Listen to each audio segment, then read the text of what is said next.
Hello again everyone, welcome back to the channel.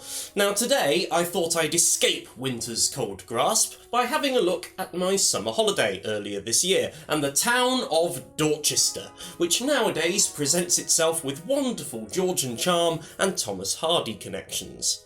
But if you scratch beneath the surface, you find a rather remarkable Romano-British town. So join me today as we step inside the walls of Durnovaria.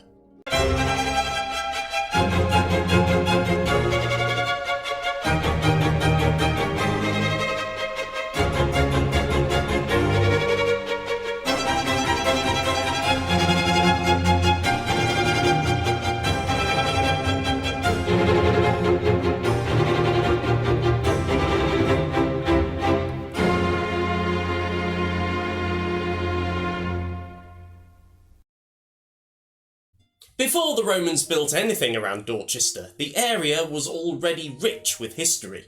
Just a mile or so outside of Dorchester stands Maiden Castle, an enormous Iron Age hill fort, and the Romans did encounter this hill fort shortly after the invasion of 43 AD, as they advanced into Dorset. But they didn't necessarily see Maiden Castle as a defensive threat, but they will certainly have seen it as a symbol of local power. In the 1960s, excavations at Maiden Castle discovered a cemetery full of bodies with very severe injuries, deep cuts, slashes, fatal traumas, and it has been suggested that these injuries were as the result of the Roman conquest, perhaps showing the time when Dorset was brought into the Roman world. However, I won't linger on Maiden Castle for too long, as I think it's thoroughly deserving of its own video, which I will be producing very soon, so please watch this space. By around 70 AD, the Romans had established a new civic centre at the confluence of several watercourses below Maiden Castle. They called this place Durnovaria, which perhaps means the place of fist-sized stones, perhaps in reference to the river gravels that are characteristic of this particular part of Dorset. Durnovaria covered 27 hectares of land, enclosed in a square street grid.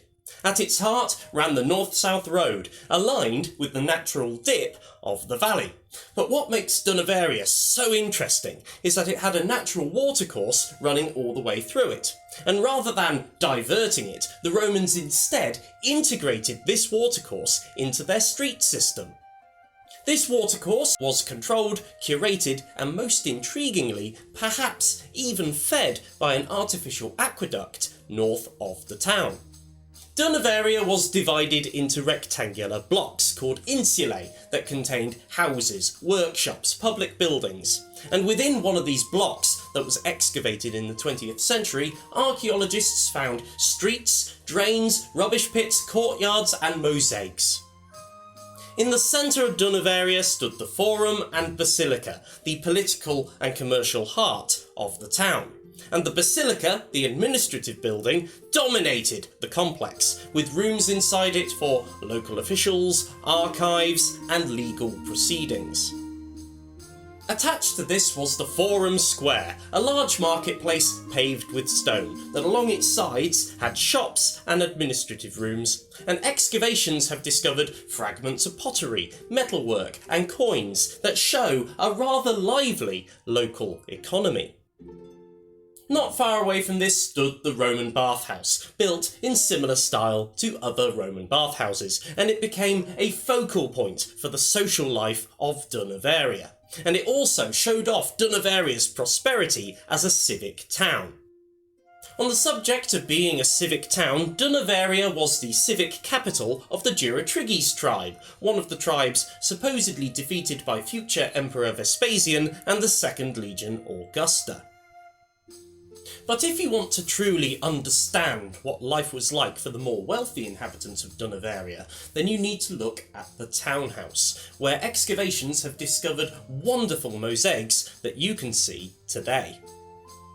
These mosaics once decorated a high-status home, combining geometric patterns with fragments of wall plaster from the same building. A reminder that Roman homes weren't just the bare stone walls that we can see today. Instead, they were decorated environments full of colour. Other discoveries include a hypercourse system, the painted wall plaster, and also a small luxury bath suite. And there were more than just one of these such houses in Durnovaria, and what it shows to us is that there was a thriving elite class. Landowners, merchants, administrators, all living comfortable, Romanised lives.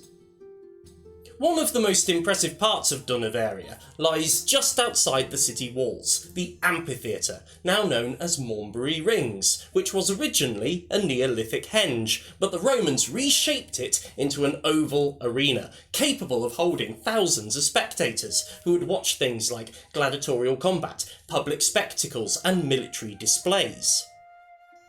The amphitheatre marks Durnovaria as a town of real importance. Not everywhere in Britain had one, and what it shows is a significant investment in public entertainment and civic identity.